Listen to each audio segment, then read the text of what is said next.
Bonjour et bienvenue à l'école du jeu, mon nom est Sylvain et on se retrouve aujourd'hui pour la troisième partie de mon top 30.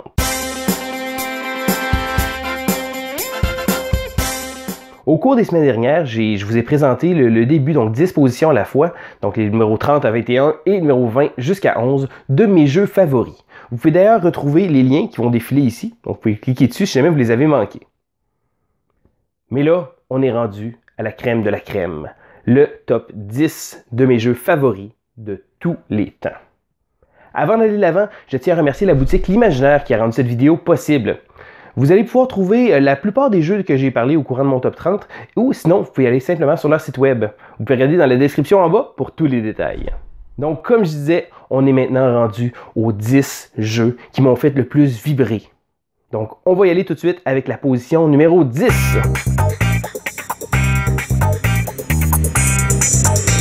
En position numéro 10, on retrouve le jeu Manhattan Project Energy Empire. Et oui, c'est un placement d'ouvriers. Quelle surprise! Au courant de mon top 30, vous avez sûrement remarqué, il y a beaucoup de placements d'ouvriers qui ont fait la liste parce que c'est un mécanisme que j'adore. Energy Empire, qu'est-ce qu'il fait de différent des autres? La gestion de ressources, je trouve que c'est vraiment bien fait. Donc, ce qu'on va faire, c'est qu'on va gérer de l'énergie. On va avoir des différentes ressources qu'on va pouvoir avoir. On va acheter des bâtiments, on va envoyer des travailleurs. Ça semble assez à un placement d'ouvrier classique, mais justement, le jeu, il fait de manière tellement élégante, tellement bien. Ça me faisait penser un peu à Viticulture, qui, sans avoir révolutionné complètement le style, l'a rendu tellement élégant puis tellement simple. Energy Empire, personnellement, c'est vraiment un placement d'ouvrier favori. Le jeu est sorti il n'y a pas si longtemps que ça. J'y ai pas joué tant que ça. Mais j'ai pu reconnaître que ce jeu-là était vraiment une classe à part.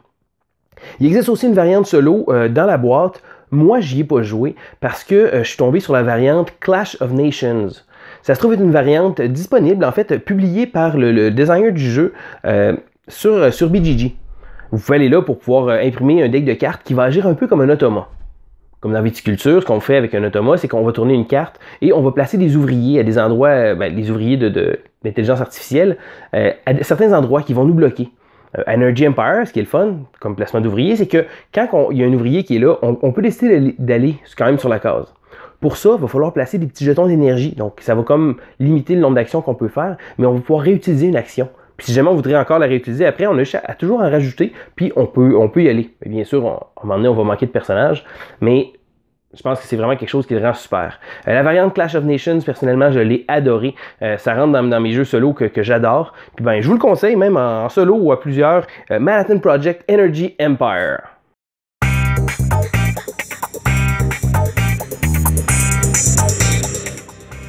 En numéro 9, on retrouve un jeu que je n'ai pas joué à plusieurs joueurs souvent. Bon, souvent, quand je vous présente des jeux, je vais essayer de jouer à plusieurs types de joueurs. Donc en solo, 2, 3 ou 4, tout dépendant de la configuration du jeu. Celui-là, je l'ai pratiquement juste joué en solo, et c'est parfait comme ça. C'est le jeu Shadowrun Crossfire. Donc Shadowrun Crossfire, qu'est-ce que c'est? À l'essence même, c'est un deck builder. Donc ce qu'on va faire, c'est qu'on va avoir des cartes et on va pouvoir en acheter au milieu pour pouvoir essayer de vaincre des méchants. Après ma barre, quand on est abordé avec le jeu, quand on regarde le jeu, ça semble assez simple. Je veux dire, oui, bon, il y a des cartes qui font certains effets, mais ultimement, c'est des cartes vertes, rouges, noires et bleues. Okay? Bon, c'est certain qu'il vient avec ça un thème génial, le Shadowrun, mais de base, si on veut voir ça, c'est pas très accrocheur. Le jeu, la première fois qu'on joue, on se fait complètement ramasser par le jeu. Le niveau de difficulté est vraiment élevé. Mais un coup qu'on joue, puis plus on joue, plus on découvre que ce jeu-là a des tactiques. Donc, garder les cartes dans ses mains pour pouvoir les jouer au moment opportun. En solo, je joue avec deux runners, donc deux personnages, si on veut. Pouvoir essayer de s'aider les uns et les autres. Donc, c'est pas nécessairement une bonne chose de pouvoir se débarrasser tout de suite de toutes ces cartes puis pour essayer d'affronter un adversaire. Des fois, ça vaut mieux aller aider l'autre joueur. Ça amène un aspect coopération. Probablement que je l'aimerais beaucoup à plusieurs joueurs, mais le jeu est tellement difficile que je préfère avoir le contrôle sur les deux joueurs en tant que tel. Ça aide à faciliter les décisions. Mais sinon, Shadowrun Crossfire est vraiment génial. Ça prend quelques minutes seulement pour sortir le jeu. Le jeu vient avec un élément un peu, pas legacy, je dirais, le plus un mode campagne. Donc, ce qu'on va faire, c'est qu'on va avoir des personnages, puis quand on va vaincre une mission, on va apporter des points d'expérience, donc du karma qu'ils appellent. Avec ce karma-là, on va pouvoir acheter des avantages à nos personnages. Donc, ça va être des petits collants qu'on va venir placer sur la feuille de personnage. Il y a des gens qui vont s'outrer encore une fois en disant « Oh mon Dieu, j'irai pas briser un jeu. » Il y a des feuilles de personnages ben en masse. Il n'y a pas beaucoup de variété en tant que tel, ben, de sortes de personnages, mais il y a beaucoup d'images puis beaucoup de fiches. Donc ça fait en sorte que ben, on peut coller les collants puis on va pas trop avoir de remords. Mais sinon, Shadowrun Crossfire, je vous le conseille. Il y a une nouvelle version qui est sortie avec une thématique un peu plus Donjon Dragon. Le jeu s'appelle Dragonfire. Personnellement, j'y ai pas joué parce que j'avoue que le thème de Shadowrun me fait vraiment vibrer. C'est un monde steampunk futuristique un peu que j'adore. Puis moi, ben, c'est pour ça c'est la raison pour laquelle que je reste avec Shadowrun. Mais sinon, comme je disais, Dragonfire qui vient de sortir, ça vaut peut-être la peine d'y jeter un coup d'œil.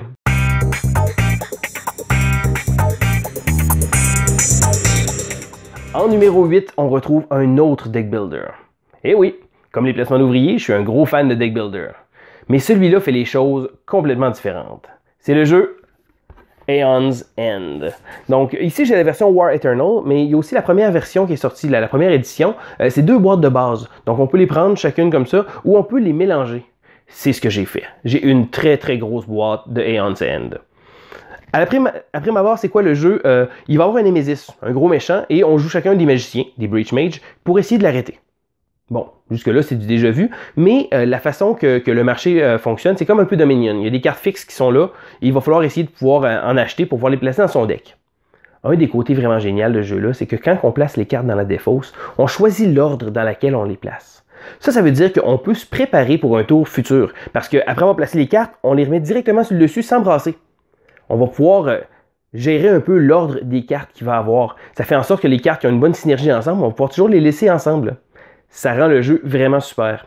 Le jeu utilise aussi un mécanisme de joueurs variables. Donc, on ne sait jamais ça va être à qui le tour. Ce qui se passe, c'est que selon le nombre de joueurs, on va placer un certain nombre de cartes et le Némésis va avoir des cartes aussi. On va tout mélanger et à chaque début de tour, on va tourner une première carte. Donc souvent, les joueurs, ça se pourrait que les joueurs agissent 2-3 fois de suite, mais ça se pourrait aussi que le Némésis aille 2 tours consécutifs.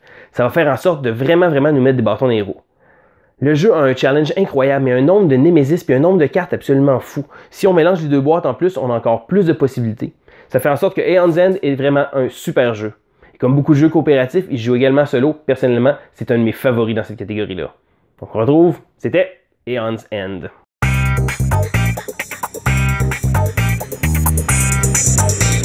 En numéro 7, on retrouve un jeu un peu spécial.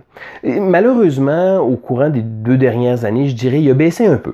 Parce que c'est pas un jeu qui sort souvent. Mais par exemple, je peux reconnaître que ce jeu-là est vraiment un chef-d'œuvre ludique. Je vais vous parler du jeu Mage Knight. Bon, Mage Knight est un gros jeu. Probablement le plus lourd et le plus complexe que j'ai dans ma collection. Ça fait quand même assez longtemps que j'y ai joué, mais ce jeu-là ne partira jamais de ma collection parce que c'est vraiment un univers absolument incroyable. Maîtriser les règles, c'est quelque chose. Mais un coup qu'on comprend comment le jeu fonctionne, puis on comprend où chercher les informations, ça devient une véritable expérience ludique hors du commun. Bon, oui, c'est sûr, il y a beaucoup de jeux qui sont arrivés après puis qui font une espèce de concept similaire, mais celui-là le gère d'une manière comme aucun autre.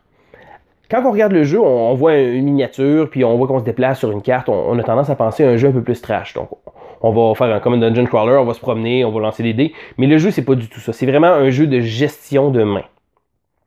Chaque action va être utilisée dans notre main va devoir être utilisée de manière méthodique, calculée et précise. Donc, c'est vraiment un jeu purement euro avec une petite thématique un peu fantastique. Mage Knight en solo, c'est vraiment une autre expérience hors du commun. On peut laisser ça, si on a une table pour pouvoir jouer, on peut le laisser là, faire un tour, revenir après. Je dirais que le jeu est vraiment en fonction de ça. Il y a beaucoup de scénarios, ça joue très bien solo, ça joue beaucoup à plusieurs. C'est certain que j'aurais peut-être un peu peur à jouer à 3, 4 ou 5 joueurs parce que il faudrait vraiment des joueurs qui connaissent le jeu. C'est pas un jeu facile. Mais je dirais qu'à 2 joueurs, c'est encore facile à pouvoir réussir à rendre des parties assez tenante parce qu'on n'attend pas trop longtemps entre les tours. Puis, ben franchement, Mage Knight est vraiment une catégorie à part. On le retrouve, comme je disais, en numéro 7, pas parce que c'est vraiment un mauvais jeu, mais ça doit faire plus d'1 an et demi que j'ai pas joué. Mais par exemple, chaque fois que je joue ce jeu-là, je me dis, à un moment donné, je vais y retourner, je vais relire les règles, puis je vais recommencer une bonne partie de Mage Knight.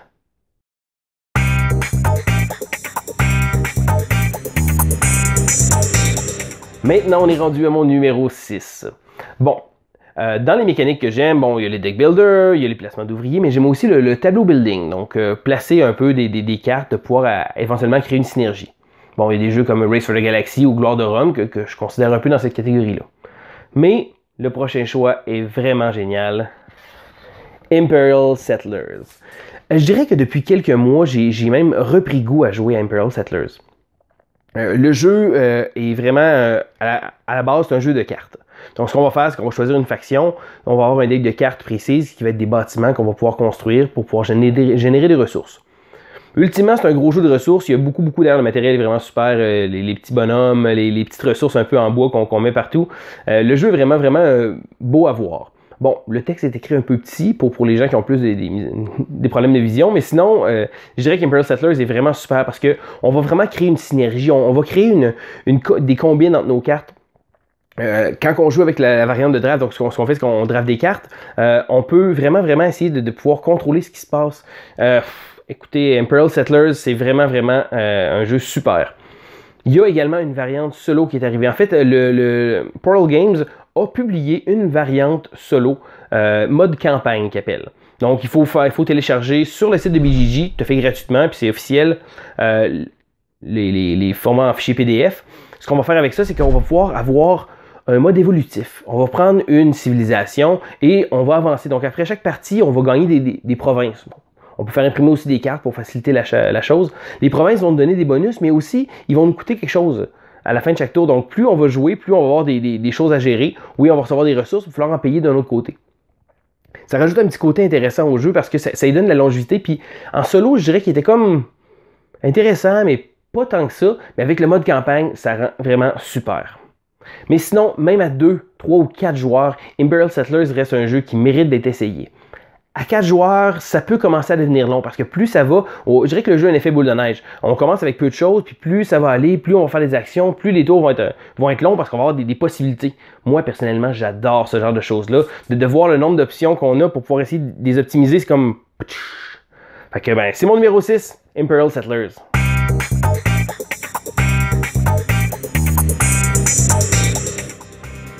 On est rendu au numéro 5. En fait, le numéro 5 a été très longtemps mon jeu numéro 1. C'est pas un jeu que j'ai joué énormément souvent, mais c'est un jeu qui m'a toujours fasciné, d'un designer que j'apprécie beaucoup. Et oui, un autre jeu de Uwe Rosenberg. Je vous présente Caverna. Caverna a été longtemps, comme je disais, mon numéro 1. C'est un placement d'ouvrier, quelle surprise. Un Rosenberg, quelle surprise. Je dirais que je l'ai préféré à Agricola parce qu'il est plus facile d'accès, je dirais. Ça reste un gros jeu, mais Agricola est très punitif, donc il faut toujours nourrir sa famille. Chaque tour est vraiment stressant, puis je dirais que pour beaucoup de monde, c'est ce côté-là qui préfère de Agricola. À Caverna, on a plus de possibilités. On est moins mal pris, je dirais. C'est plus ouvert. Le jeu est aussi ce qu'on va faire, c'est qu'au lieu d'avoir des cartes, il va y avoir un marché central qui va être le même. Donc, à chaque partie, les mêmes bâtiments vont être disponibles au milieu. Ça veut dire qu'on va peut-être essayer de pouvoir se donner une stratégie ou essayer d'aller chercher tel ou tel bâtiment. Le côté variable, c'est les cartes à chaque tour qui vont arriver, donc les nouvelles actions qui vont être disponibles. Comme Agricola, on a des travailleurs, donc des petits nains dans ce cas-là, et on va pouvoir les envoyer. On va fabriquer justement une ferme, puis on va également avoir un côté de mine, de pouvoir des rochers dans des grottes. Donc on va se faire des caves, on va essayer d'avoir des nouveaux bâtiments qui vont aller là. Les deux côtés de plateau de jeu rendent ça vraiment génial. Puis je pense que j'ai quelque chose pour les jeux de ferme, parce que j'ai toujours aimé ça, pouvoir planter des légumes, pouvoir les récolter. Mais Caverna est vraiment un excellent jeu. Il est rendu numéro 5, mais ça reste encore un de mes préférés. Et voilà, c'était Caverna en numéro 5.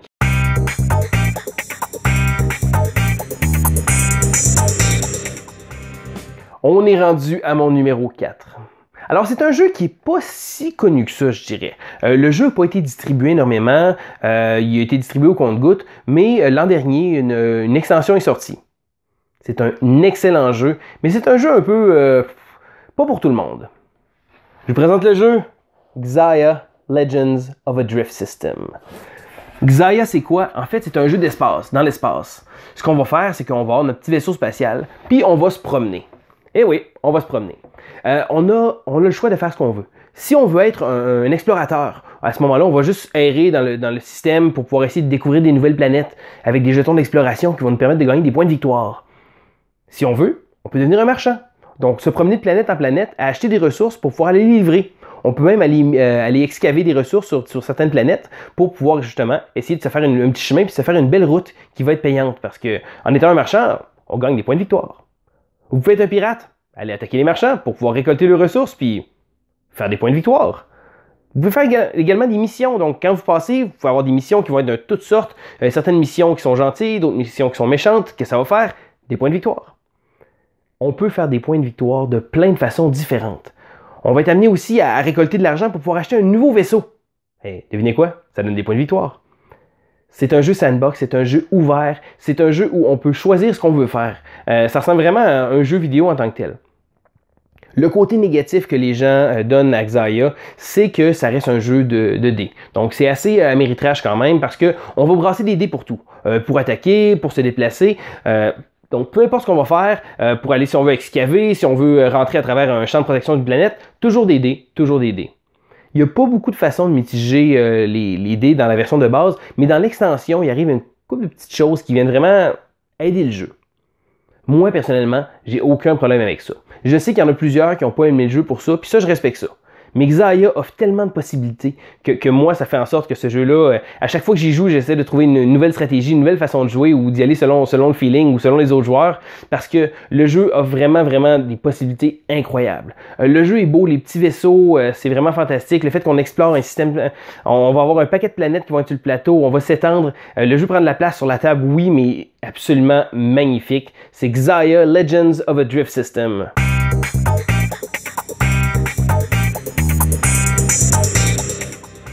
Oh, les choses se corsent maintenant, on est rendu dans le top 3. Donc, les 3 jeux auxquels j'ai joué qui m'ont le plus plu. Et en numéro 3, on retrouve, devinez quoi, un autre placement d'ouvrier de Uwe Rosenberg, Le Havre. Donc, pendant longtemps, je dirais qu'Averna a été en haut de Le Havre pour plusieurs raisons. Bon, j'avais plus joué à qu'Averna, je trouvais que c'était plus, le concept était meilleur. Le Havre vient chercher quelque chose aussi que j'adore d'autres jeux, le concept d'effet boule de neige. Donc un peu comme Imperial Settlers, au départ on commence avec peu de choses, puis à la fin, chacune de nos actions est absolument incroyable. Mais je dis placement d'ouvrier, mais le jeu, on a un seul ouvrier. À notre tour, c'est super simple. On va juste prendre les ressources à un port, ou encore, on va placer notre ouvrier sur un bâtiment. Donc, les premiers tours passent assez rapidement parce que les actions sont limitées. On n'a pas beaucoup de ressources, les ressources s'accumulent peu, donc on a l'impression de ne pas faire grand-chose.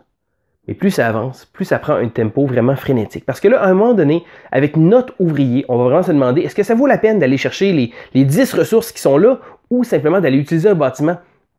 Les autres joueurs peuvent acheter des bâtiments, mais on peut quand même aller aller les voir puis leur donner des ressources ou de l'or pour pouvoir un droit de passage. Le jeu prend un effet boule de neige incroyable. Les derniers tours sont absolument fous parce qu'il y a tellement de possibilités, il y a tellement d'options. Bon, c'est certain qu'il faut faire attention. Il y a beaucoup de gens qui vont finir par bloquer un moment donné. C'est comme, OK, là, c'est beaucoup d'options. Moi, j'adore ça. Je dirais qu'encore là, à 2 ou à 3, à mon avis, le jeu est vraiment à son meilleur. J'ai pas joué souvent à 4. Je dirais que c'est certain que ça devient assez long. Mais sinon, c'est un jeu de gestion de ressources absolument fantastique. Et c'est mon numéro 3, Le Havre.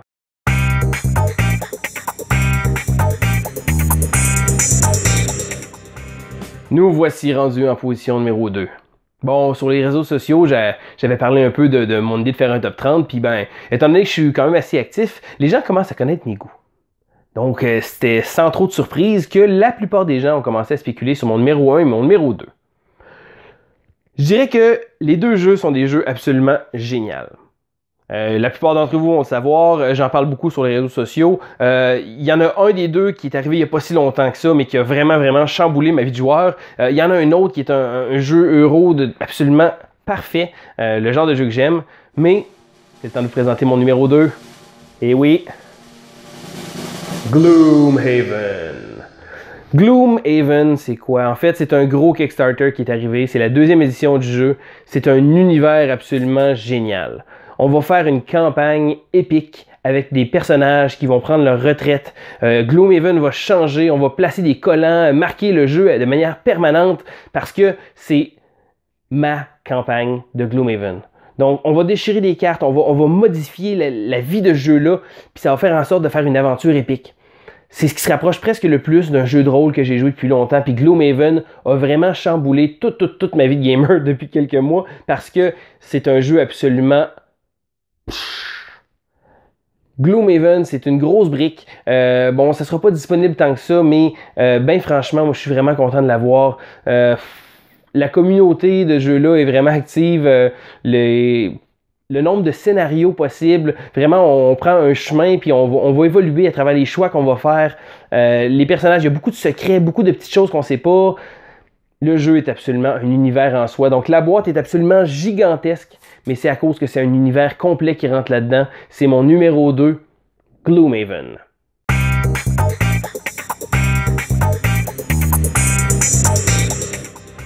Et c'est le temps de mon grand numéro 1. Donc il y en a certains d'entre vous qui savent déjà c'est quoi, mais c'est pas grave, je prends l'instant de savourer le moment. Je vous présente mon numéro 1, Terraforming Mars. C'est quoi Terraforming Mars? En fait, les joueurs vont travailler ensemble pour pouvoir essayer de terraformer la planète Mars. On va modifier certains paramètres, donc augmenter le niveau d'oxygène, la température, puis placer des océans sur le plateau de jeu. Mais ce n'est pas un jeu coopératif pour autant. Chaque joueur va le faire. La partie va se terminer quand les paramètres vont être terminés, mais chaque joueur travaille de son petit côté pour pouvoir faire ses choses. Je vous ai déjà dit dans la vidéo que j'aimais beaucoup les tableaux builder, donc les jeux où que ça commence tranquille et que ça monte en flèche. Terraforming Mars, c'est ça. On commence au départ, puis il n'y a pas grand-chose à faire. On fait nos petites actions, on se rend compte qu'on est assez limité. Il faut payer pour chaque carte qu'on va avoir à chaque début de tour, fait qu'on va essayer de penser à long terme. Ça ne sert à rien de vouloir acheter des bonnes cartes qu'on ne pourra pas jouer tout de suite. Fait que, malgré que beaucoup de gens disent que c'est la chance de la pige, ça change tout le jeu, au contraire, tu peux quand même gérer ta chance. Quand on joue avec des joueurs d'expérience, je vous conseille fortement le mode de draft. Donc, chaque joueur va drafter des cartes. À part les 10 premières, ceux-là qui restent fixes, puis de jouer avec les corporations. Ça aussi, c'est très important. Un coup avec des joueurs d'expérience, on joue avec ces choses-là, on peut vraiment plus organiser sa stratégie. Donc, on peut penser à long terme. Puis, peu importe les cartes qui vont arriver, c'est certain que de temps en temps, il y a certaines cartes clés qu'il va falloir réussir à faire changer d'idée un peu ou changer notre plan de match. Mais sinon, il faut gérer avec le mieux de ce que tu as et à long terme. Terraforming Mars, c'est ça. En plus de ça, il vient un placement sur un plateau de jeu. Donc, ce qu'on va faire, c'est qu'il va y avoir un peu de gestion de contrôle de territoire. Donc, certains endroits vont nous donner des ressources. Réussir à se placer sur le bord des océans, ça nous donne de l'argent, des choses comme ça. On va placer des tuiles sur le plateau de jeu, puis ça va faire en sorte d'animer cette petite planète-là. Mais ce que j'adore plus que tout, c'est l'aspect des combos. On fait des synergies. Avec les cartes, on utilise une carte pour en utiliser une autre. Quand on utilise telle sorte de carte, donc exemple, là, les cartes avec des plantes, ça réussit à générer beaucoup de plantes. Avec ça, on va pouvoir faire des espaces verts, on va faire des points, on va faire de l'oxygène. Le jeu est interrelié comme ça. Il faut réussir à trouver les meilleures synergies entre les cartes. Puis moi, c'est quelque chose que j'adore au plus haut point. Donc, c'est la raison pour laquelle Terraforming Mars est resté mon numéro 1. Malgré le fait que Gloomhaven était très fort, ce jeu-là, je ne peux pas passer à côté. Il vient aussi avec une version solo vraiment super, où il faut réussir à terraformer Mars en 14 générations. C'est assez difficile, mais j'aime pas les jeux où on fait le plus haut score, mais celui-là, c'est qu'on a vraiment un but à atteindre. Puis après avoir fait ce but-là, on va pouvoir regarder notre score, mais on va avoir travaillé fort pour essayer de réussir à obtenir nos résultats en dedans de 14 tours. Seul, à 2, à 3 ou même à 4, Terraforming Mars est vraiment un jeu génial. Et si vous n'y avez pas joué, moi je vous le conseille. Et voilà, ça fait le tour en tout de mon top 30 de mes jeux favoris. Donc, je vous ai parlé de 30 jeux que personnellement j'adore. Bon, comme j'expliquais dans ma première vidéo, j'ai pas joué à tous les jeux. Il y en a certains que j'ai pas joué assez souvent pour pouvoir me faire une idée. Je suis certain que vous-même, vous avez vos propres jeux favoris. Ben, gênez-vous pas, c'est le temps. Venez les placer dans les commentaires, on va avoir une petite discussion là-dessus. Montrez-nous probablement des jeux que j'aurais jamais joué, qui sont chers à vos yeux. Ben, c'est le temps de vous faire valoir, c'est le temps de donner vos points de vue. Si jamais vous êtes d'accord avec certains de mes choix, s'il y en a d'autres qui disent « Mais mon Dieu, pourquoi tu as mis Terraforming Mars en premier? Ce jeu-là est mauvais. » Ça me dérange absolument pas. Tous les goûts sont dans la nature, mais je vous invite à partager. C'est toujours le fun de pouvoir découvrir des nouveaux jeux comme ça. Fait que, ben, gênez-vous pas, abonnez-vous à la chaîne, allez nous voir sur passionboardgames.com. Sur Facebook, on est très actifs à l'école du jeu. Donc, ça fait le tour. Donc, c'était Sylvain pour l'école du jeu et on se dit à la prochaine.